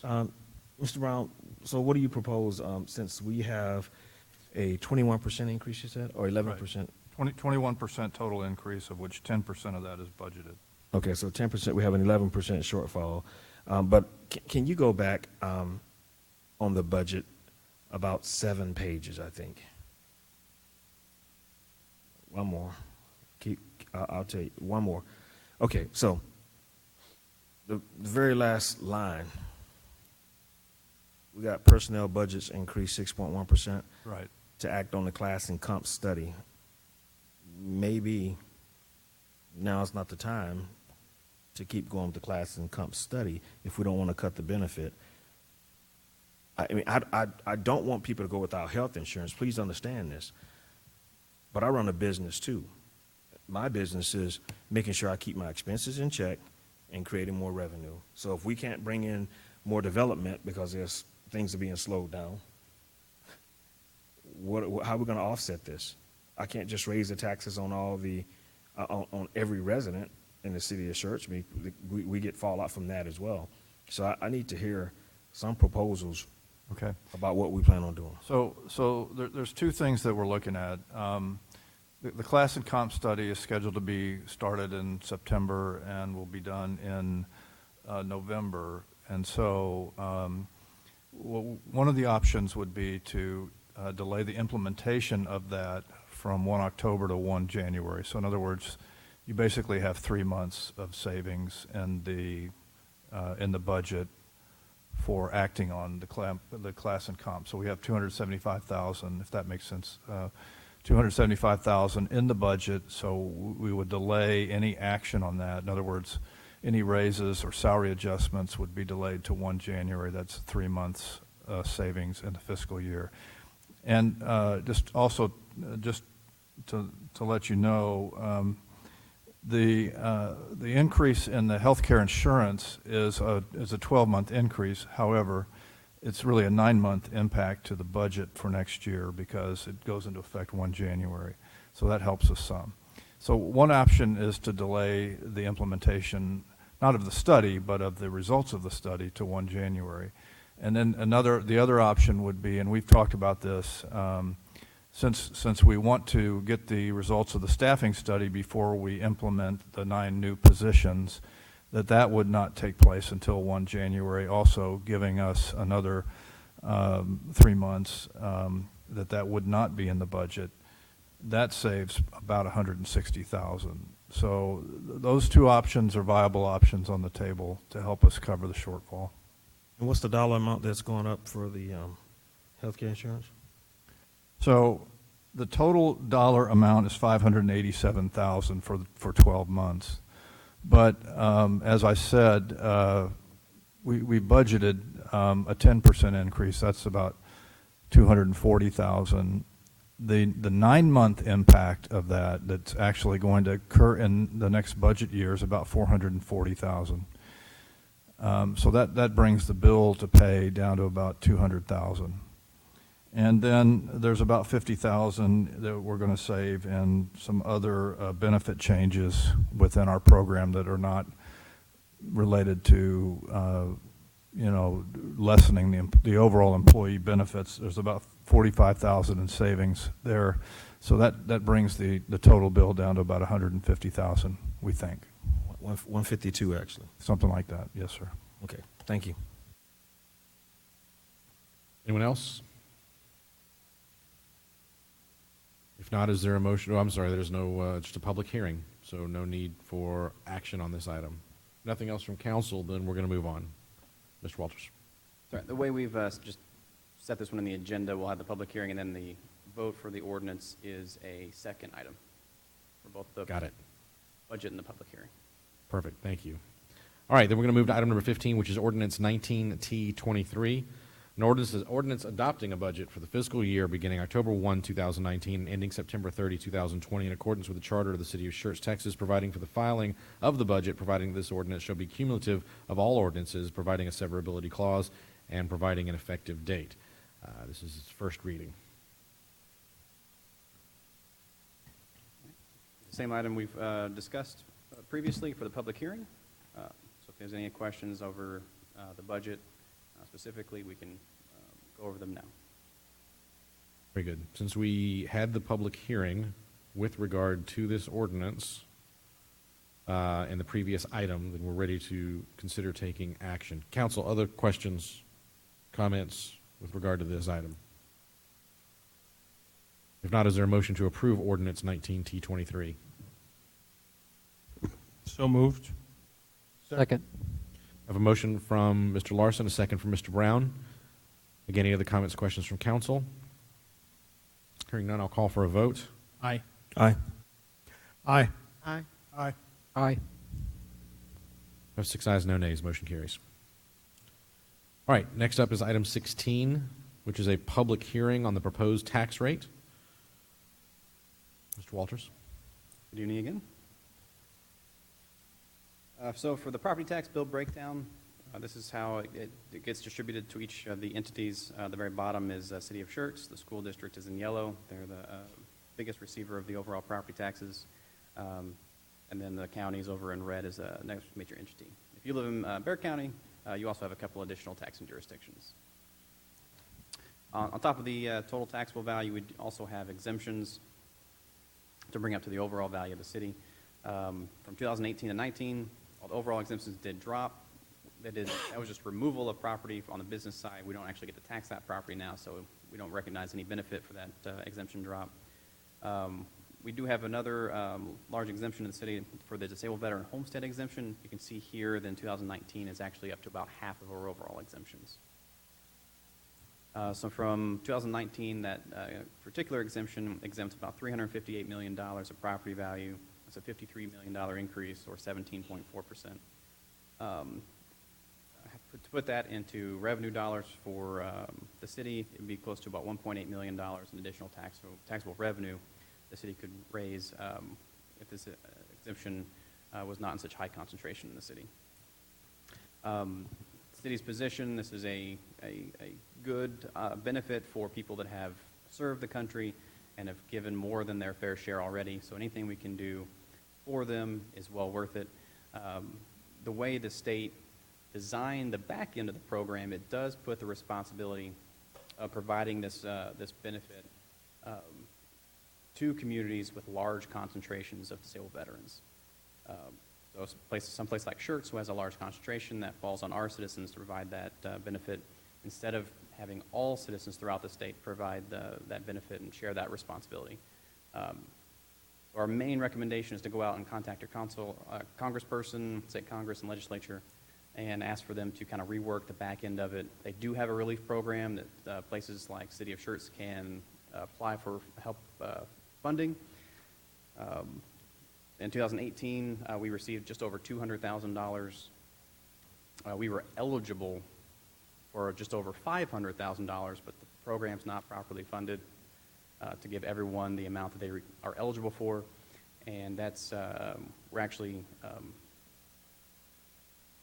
missing closer to $600,000. So that's one thing we recommend our legislation changes, sort of how they do that on the back end. From their overall tax rates, our effective rate is 50.57, rollback is 53.60. Our current rate's 51.46, and our proposed maximum that council set on at the end of August was 51.46. The city actually has two different tax rates. One's the M&O, maintenance and operation. All the money raised by this property tax rate goes to pay for the general operations of the city. This is our police, our fire, staff, and salaries. The second rate is the INS rate, or interest in sinking. All the money raised from this rate goes to pay the city's debt. They're completely separate. Overall, we're staying at 51.46. There's just a very small change in between each of the different tax rates. So with the effective rate, the average tax bill in the city currently was $1,140. With the effective rate next year and the new average home value, the average tax bill in the city will be $1,179. Be a $39 increase.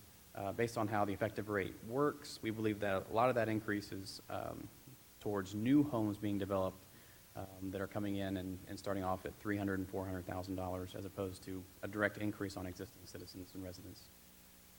With that said, at the 51.46, the average tax bill is closer to $1,200. It's a $60 increase on the average tax bill. We believe existing residents will see about a $21 average increase on their property tax bill, just about $1.75 per month on their escrow. Historically, our tax rate has been growing. If you look at the amount on the bottom is the M&O. This is the only the second year we've been above the M&O rate from 2006. So the majority of the increase has been from the INS rate over the years, with the 2006 bond election, the 2010 bond election, which were issued in here. And then since then, we've issued a long-term debt model and managed to bring down the INS rate, holding it pretty steady in the 16.5-cent range. For forecasting, we believe we can continue to issue about $9 million that we need for FM1518 project. We believe TxDOT will ask for that next year. Then after a couple of years, we have the capacity to do another $27 million over a 2-year period with the existing tax rate. When we get to that point, we have plenty of projects in mind. It'll be up to future council's decision whether or not to issue more than that and potentially raise taxes or issue less and reduce the tax rate. Funded at the rate of 5146. These are the items we had looked over at the budget. We have to consider these separately, but this is sort of the items that we're talking about and we would look at first. We have public hearing dates. This is the second public hearing required for the tax rate since we're going over the effective rate. We have a first vote tonight, and then on September 10th, we have the second vote, and the budget and tax rate go into effect October 1st. With the adoption of the tax rate, since we increased the council seats to 7, we do need 5 yes votes. So this is a supermajority vote. We have double-checked with our attorney. He stated that for first reading, such as ours, it's not required to have the supermajority, but for the final reading, it would be. So we would need 5 yeses to pass the tax rate. That's all I have. All right, this is set for a public hearing on the proposed tax rate. So same instruction as before. I don't think I've had anybody new come in, so I'm not going to repeat myself. I'm going to go ahead and open the public hearing. Anybody that would like to address the City Council on this matter may do so at this time. Again, if you'll give your name and address for the record, the City Secretary, if you decide to come forward.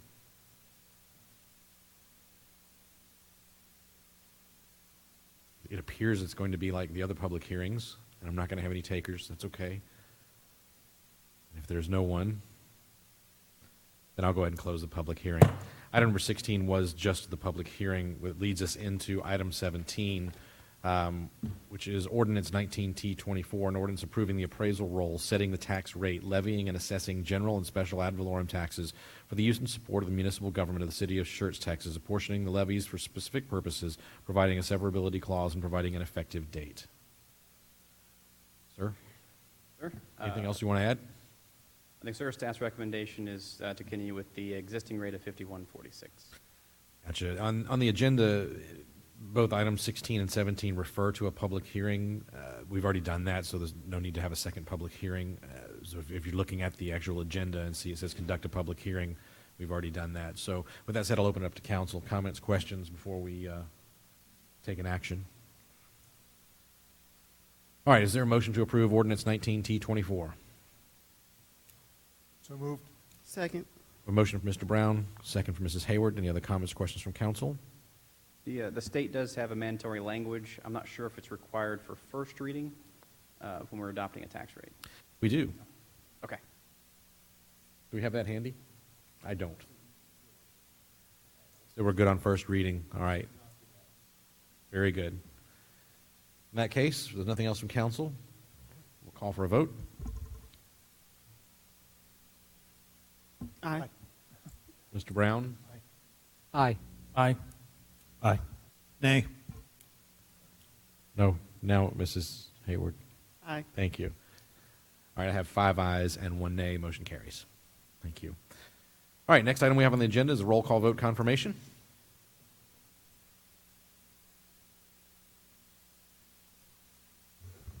Consent agenda items 1 through 7. The motion was made by Councilmember Edwards, seconded by Councilmember Gutierrez. Mayor Pro Tem Brown, Councilmembers Gutierrez, Larson, Edwards, Scagliola, Hayward voted yes. No one voted no. Motion passed. Item number 8, resolution number 19R116. Motion was made by Councilmember Edwards, seconded by Councilmember Scagliola. Mayor Pro Tem Brown, Councilmembers Gutierrez, Larson, Edwards, Scagliola, Hayward voted yes. No one voted no. Motion passed. Items 9, 10, and 11, there was no action where would bring back resolutions for possible suggestion of appointments.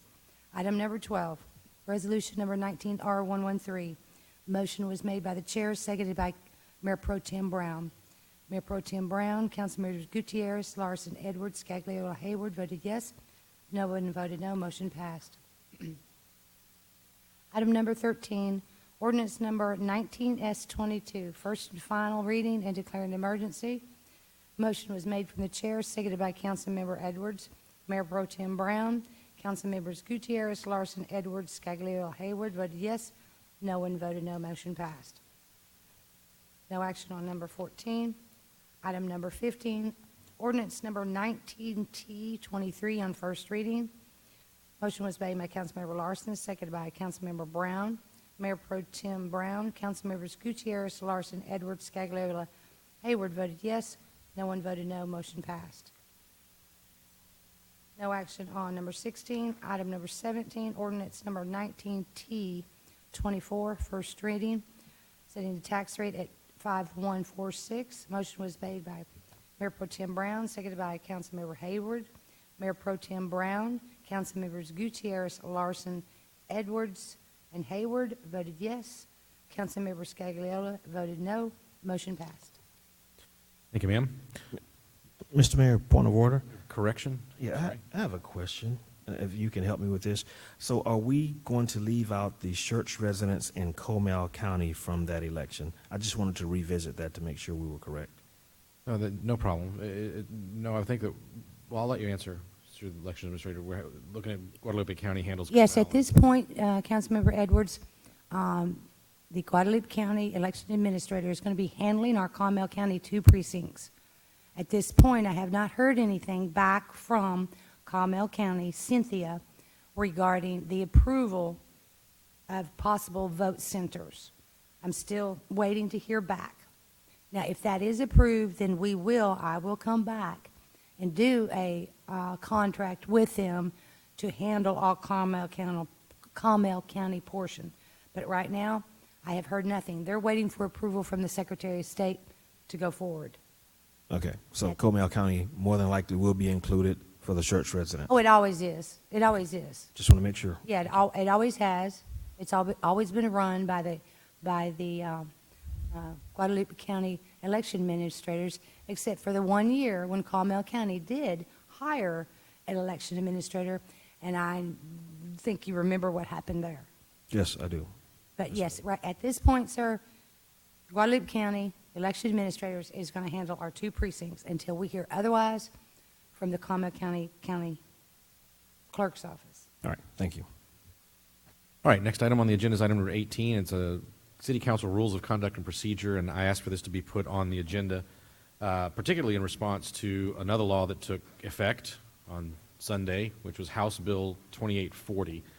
And House Bill 2840 basically says that we have to allow any member of the public to speak on items on the agenda before we take any action. And it gives a little bit more direction from there.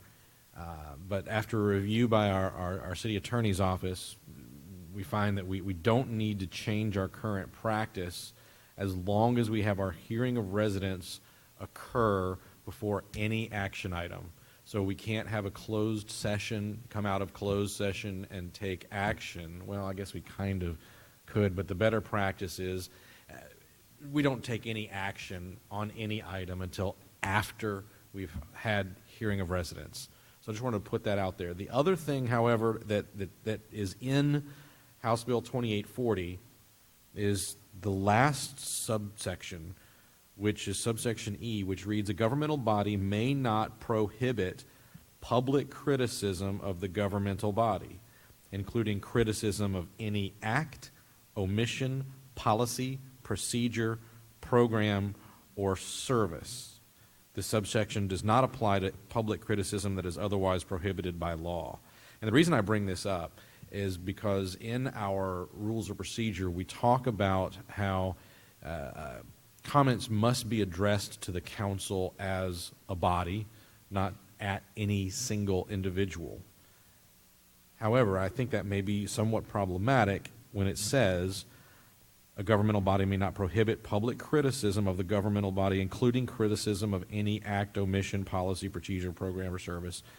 Well, if I go tearing out of the parking lot and run the stop sign going out, and a resident sees that and wants to come in here and publicly criticize that act, I don't see how we can say you can't criticize an individual if the new law says you can criticize a single act.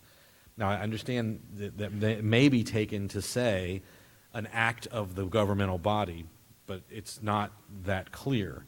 So I guess my ask is of our city attorney, will you take a look at our rules of procedure and make sure that the language that we have right now saying that everything has to be directed to the body is still okay given House Bill 2840, or if we need to amend that somewhat in response.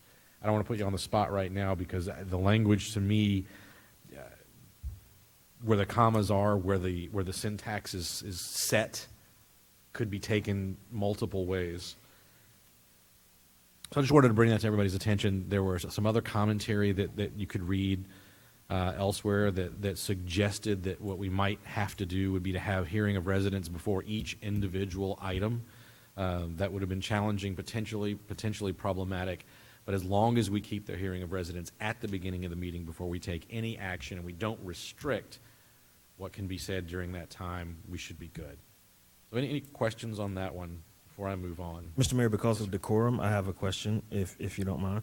Because of decorum, if someone is attacking the council member, we should at least be able to give a rebuttal. So can you check into that as well? Because now we open up the floor for debate. Yeah, because I think that we can state matters of fact and matters of policy still. On the other hand, I think that when we run for public office, all of us recognize that we place ourselves in a position to be criticized. And we sign up for that when we start, and we recognize that. I think there's even I wouldn't raise it to the level of a proverbial saying, but there's a commentary that was said in the past that said that undeserved criticism of an elected official does them far more good than well-deserved praise. And if that's true, or if there's any truth to it, then I think it's reasonable that the public should be allowed to come in here, point their finger at the mayor and say, I don't like what you do. And that's just, you've heard me argue in the past about how important our First Amendment rights are. I would be somewhat hypocritical if I didn't follow through on that and say, yes, someone should be able to come up to the podium and point their finger at me and tell me that they think I'm a nut, if that's how they feel. But Mr. Santee, if you'll review that for us and let us know in the next meeting or two, I guess we won't revise our practice for now. Mrs. Hayward. Can you explain the closed session again, that what you're saying is after the closed session, we come back in and we can't take a vote until someone speaks on it? No, I was just saying we could not have a closed session and take action prior to hearing of residents in a given meeting. It might be the case that you could read that and say, well, the closed session is a different thing, et cetera, but just to be safe and smart, we should take no action until after the residents have been given an opportunity to speak. All right.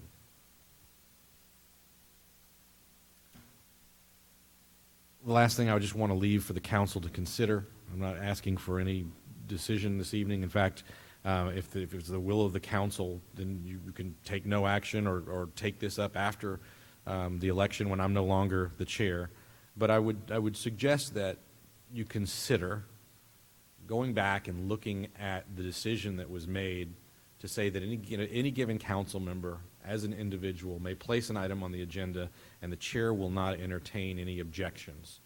I want to reiterate, I don't see anyone on the dais that this would be problematic with today, but you never know down the road, years, what might happen. And it would be conceivable that if someone wanted to hijack a meeting, a member of council, they could come in with a stack of paper with 300 agenda items on that and say, here's what I want placed on the next agenda, and grind city government to a halt. And we had, at the moment, we don't have a remedy to deal with that other than going through all 300 items and saying, I make a motion that we end debate. And then we have to have a discussion about whether or not we're going to end debate. And then we have to have a two-thirds vote to end debate. So I just would ask you to consider that as a potential, right? The reason, when I first came to council, we didn't have we had a clear set of rules, and that was a reference to use Robert's rules. But we didn't always. And I would say what many have said to me in the past, including one of our previous city attorneys, you don't need rules of procedure until you need them. So I'll leave it at that and leave it to the council's wisdom to decide if they want to revisit that one. Anything else on this one? All right, if not, then I'm going to move to requests and announcements by the city manager. Dr. Brown, anything further this evening? Nothing further, Mayor. Very good. Request by the mayor and council members that items be placed on a future city council agenda. Anything that we need that we don't currently have scheduled? For those that are listening, Mr. Larson said, I'm going to bring a stack of 300 items. That was not my intent or goal. I'm not suggesting that one do that, merely that it would be something that would be problematic for the council. In that case, we'll move to announcements by the mayor and council members, and we'll start with Mayor Pro Tem Brown. Nothing this evening, thank you. Very good. Mr. Gutierrez. Yes, I attended the SEUC ISD budget meeting, very much similar to ours. The information provided provides us, again, their plans and objectives, and they actually are lowering the tax rate by 7 cents. So that should be good news to our residents, too. Nothing for Mr. Larson. Mr. Edwards? Nothing, sir. Dr. Scagliola? Nothing tonight, sir. Mrs. Hayward? Yes, I attended the JBSA luncheon that Dr. Brown put together with the two other cities, and being able to discuss the mission and making sure that Randolph stays mission ready. And it was a good event. And thanks, Dr. Brown, for all your work. Very good. All right, I have nothing this evening. If there's nothing else from council or from staff, then we stand adjourned.